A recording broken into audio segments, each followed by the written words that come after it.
Alright all, and welcome back to a new video and a welcome return to weekend racing previews.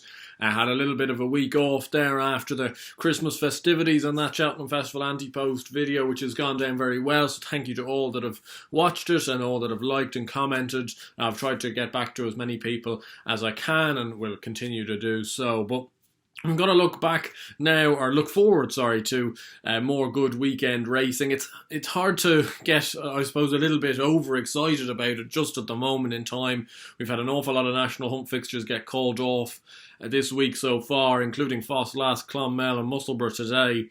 So it is hard to just be really excited just yet, but hopefully if these races take place, there's some fine racing between Chepstow, Naas, Kempton, Wincanton, and even Ferryhouse on Saturday. So there's an awful lot of good racing. I'm going to be giving you my best bets throughout the weekend. It's not necessarily all the good races, because all the good races don't have massive, great betting heats, but hopefully we'll find a few decent enough options in there and hopefully back a couple of winners. As always, if you want to get involved in horse racing ownership, do give me a shout or give Kieran a shout at Horse Racing Buddy. It will be in the description down below. We were unlucky. We had Drummond Lad entered tomorrow for Dundalk, but he's been balloted out of the mile handicap in the 45 to 65. He's entered again for Monday. Hopefully we'll get a spin soon enough. Do this like this is very close to getting a run over hurdles, and True Dreamer should be going back to Dundalk very soon as well. So really exciting times. Hopefully 2 or 3 runners over the next couple of weeks. So get involved if you can, and do give me a message if you want to be on board. Starting off at Chepstow for this weekend's preview, the Juvenile Hurdle Grade 1 race, 125 on Saturday. Chepstow, I'm not sure whether it's going to be on or not. Obviously, Foss-Lass was off today. They've called a precautionary inspection for tomorrow, which is never a great sign, I don't think. But look, we've got to preview them as if they're on. Starting with this race, and you guys will know that I've put up Nassalam for the Triumph Hurdle at 25 to 1. He's currently 16, so I think if he won this race and won this race impressively, he would contract into probably a single figure price, and that's what I'm hoping that will happen. He's best price even money. He will be my selection for the race because I want him to win the race. Would I be absolutely ploughing in at even money? Probably not, because I think even money for any juvenile is short enough, but he does have the best the best visual form in the field. You know, I think Elm Valley got the better of Hudson de Grugy by a couple of lengths at Sandown last time out. I'd say Gary Moore has a fair idea that Hudson de Grugy, well, I suspect he'd like to hope Hudson de Grugy isn't up to Nassalam standards. So I'm not sure where the threats are coming from. I can't take to this Hooghry at all. I don't like horses having their first run over in England in a Grade 1 race coming over from France. You've no idea. Well, I've certainly no idea what the French form is up to. Adagio looks maybe the most solid option to maybe give him a threat or to chase him home or potentially beat him. But Nassalam, look, I want him to win for my Triumph Hurdle perspective, but I hope he can be a very good horse. He's certainly shaped like he could be. He hasn't beaten anything of note, I would admit that. He's beaten absolute trees so far that probably I could run by. But that being said, I do think he's got a great chance in this race. The price would indicate it, but hopefully he wins. Hopefully he gets the job done. And we have a decent enough live shout for the Triumph Hurdle. Moving on to the Welsh National. Nothing's really changed with the Welsh National since I previewed the race ages ago, really. I put up Dominatuer at 25 to 1. That bet is still live. He's still 12 to 1 now. I think it's still an each way price that's worth having a bet on, and yeah, hopefully he runs, hopefully he does well. He's a horse I've earmarked for the race, I'd say, a month and a half ago at this stage, so it's just a little bit frustrating that the race hasn't taken place, but I've told you all you need to know about Dominator. I'm not going to keep going on about him. Moving over to Kempton, I'm not going to cover the race at Wincanton. It's just turned into a 3-runner affair between Protectorat, Mazir de Zobo and Lieutenant Rocco. I think probably Protectorat wins, but he's at a very, very short price as a result. I couldn't be having that race at all. just a watching brief. Moving on to Kempton, the Relkeel hurdle at 220, and I think one of the better bets of the weekend comes in this in the form of McFabulous. He'll actually be my nap of the weekend at 13-8. He was 11-8 last night, and actually since the official decks have come out, he's drifted out to 13-8. I'm not sure whether that's because they've seen that everything else has been decked up as well, but I think he's got an awful lot in his favour for Saturday, personally speaking. I think 2.5 miles around Kempton will be right up his street. He won over this course and distance last year when winning the Grade 3 Handicap after the Cheltenham Festival. He was really impressive at Chepstow over the intermediate trip on reappearance before running a really good race, I thought. And I wasn't a big fan of him going into Newbury, but I thought he ran a stormer behind Paisley Park and Thyme Hill in the long distance hurdle. He just didn't quite get home in the last furlong. I think he's still a very good horse. These intermediate trips are exactly what he wants.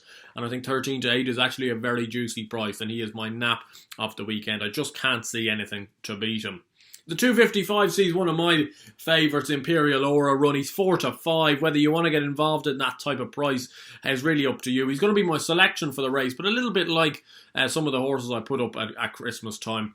I'm leaving that up to you, whether you want to be backing at odds on or not. It's probably, speaking for some of you guys, and for me included, not really something you'd want to do, but that being said, I don't want Imperial Aura being beaten either. He's a horse I like a lot. I think the race is cut up, and he really should be taking care of these horses, I think, considering he's got the upward trajectory. Master Tommy Tucker has had a few blips this year. Riders on the Storm hasn't quite come back to his peak form from last year. He maybe is the main danger in the race, just if he got it right and if it all clicked for Riders on the Storm, but I just couldn't be having it. Tristan Davis's horses have been a little bit in and out as well all season, so Imperial Aura, most likely winner, but, you know, he's 4-5. Anyone could tell you that.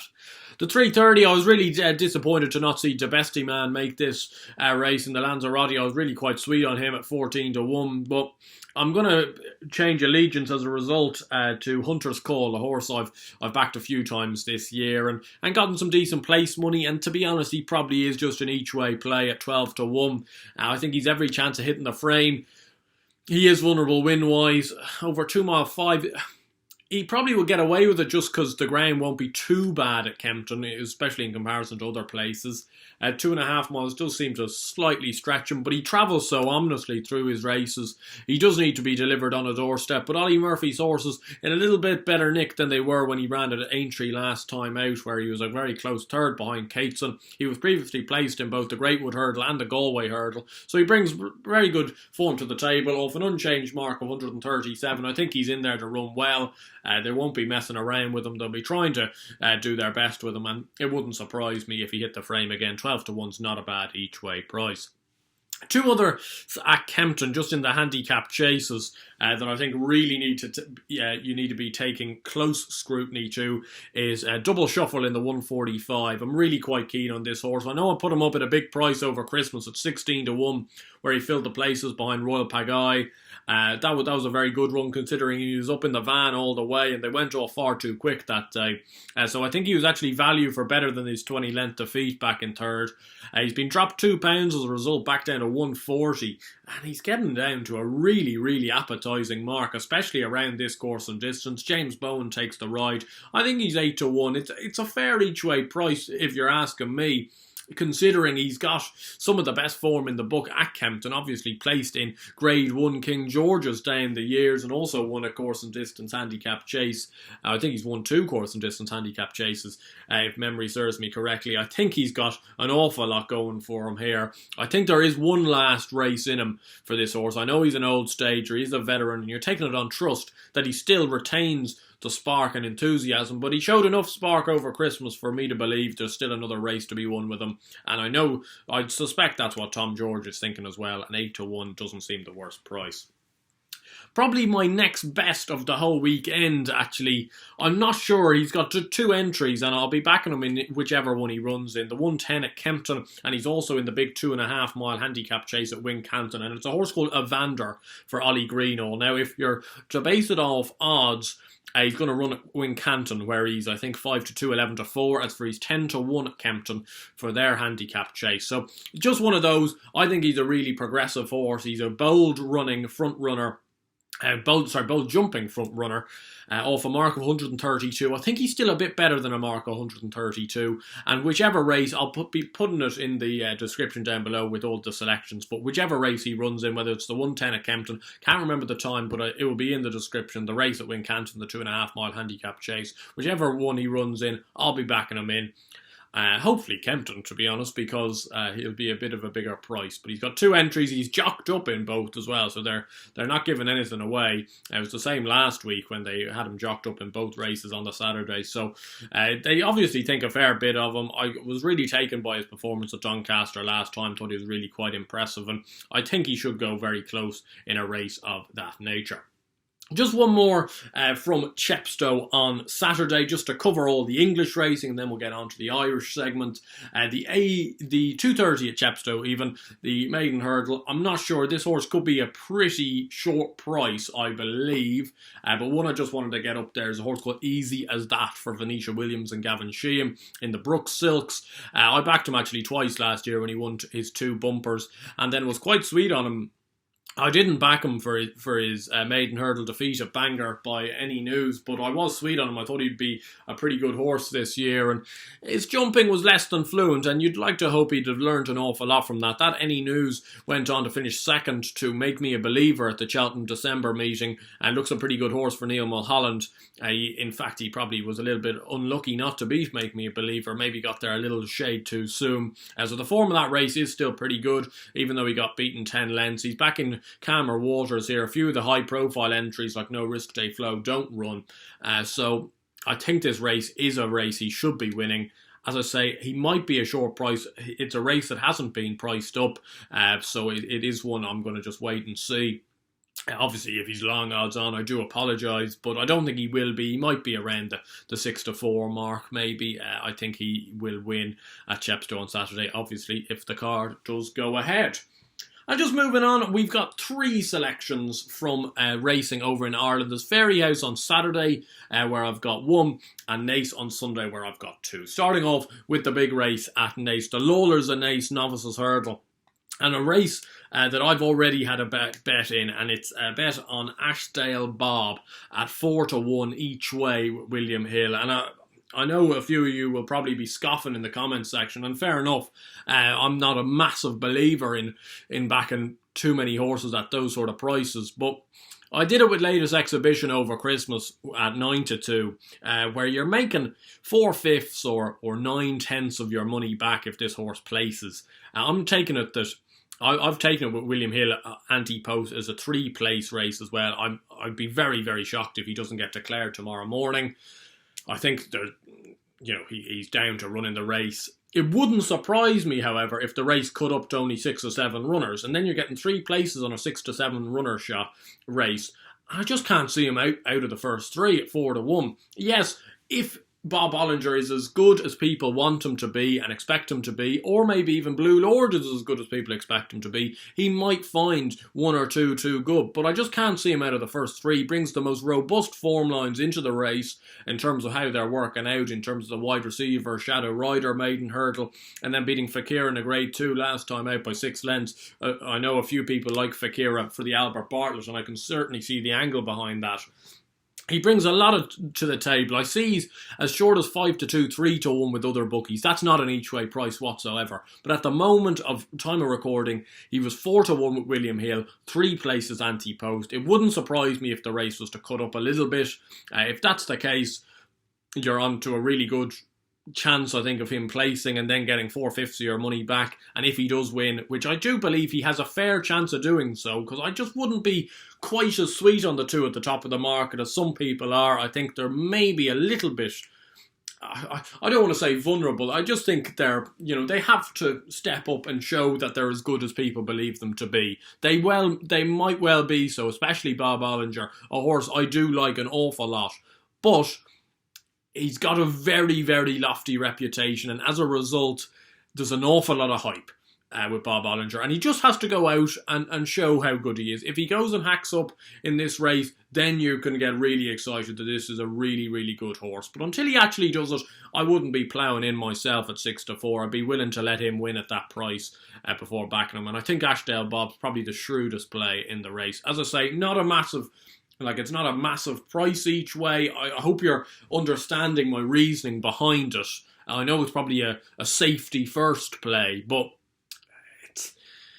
I think it is a safe play. I just can't see it not being in the first three unless it falls. So, and I do think it has a genuine chance of winning. So those are the two things you have to bear in mind when you're backing something each way. Do you think it has a chance of winning? I do. Do you think if it doesn't win, it will certainly be in the places? I do. So that's my reasoning behind it. Ashdale Bob for the Lawlors of Naas. Just two others, one at Fairyhouse on Saturday. Actually, no, sorry, I'll go on to the other one at Naas just to not to confuse you too much. The 2 o'clock at Naas on Sunday, Handicap Chase. I've banged on about this horse an awful lot of times this year, and I'm hoping Sunday might be the day for Cappucimix. Winner over course and distance last year. Off a mark 134. He's in a lower grade race here. He might have to carry top weight as a result, but he's a nice horse. He's been beaten in two pretty good handicap chases behind Chatham Street Lad and Sizing Potsy this year, which is both extremely good form. I think dropping into this lower grade, he's won over course and distance. He's not a bad jumper. He's a pretty nice sort. He should have a race like this in him. I'm hoping we might get an each way price, but I'll update that in the description when the prices come out for that race, and hopefully he is declared. And finally, the last one, we move back to Saturday at Fairyhouse. My only bet on Saturday, a horse I was quite sweet on at Limerick over Christmas, and she ran all right without running spectacularly, is an Ollie McKiernan mare called Kilbury Warrior, who runs in the 152, a mare's maiden hurdle. I don't think it's that strong a race, actually, for a mare's maiden hurdle. I know there's a few decent enough types in there for Gordon Elliott. And of course, you do run the slight risk they may be out searching for a handicap mark, but I'm really hoping you might get an each way price about her, and I really think she has a decent chance. I think she's a mare that's going places. I thought she was a little bit caught out at Limerick. She chased a winner called Atlantic Fairy who'd finished behind Master McShee the previous time round, and I think burned her chance away trying to go with that horse, who I think is probably a pretty smart mare at that. That certainly cost her coming second in the race. I think she would have come second otherwise. I know she was beating the guts of 30 lengths in the end, but the ground at Limerick was such that, you know, those sort of winning margins were always going to be a little bit exaggerated. And I think back on soft to heavy ground at the likes of a Fairyhouse, which even at its heaviest would never be as heavy as Limerick, which is absolutely bottomless. I think she's got a decent chance, a point-to-point winner, some decent enough maiden hurdle form. I'm really hoping she can do the business. Anyway, I hope you guys did enjoy this video, and if you did, please do give it a like and subscribe to the channel down below. I really hope you've been enjoying these videos recently, and of course, give me your selections for the weekend. Fingers crossed all this racing does go ahead, but if it does go ahead, who's your nap of the weekend? Who are your best bets for the weekend? Do let me know, and I'll try to get back to as many people as possible. And until next time, I'll be covering next week's action. I hope you stay safe, stay well, land a few bets in the process, and I'll see you guys then. Cheers.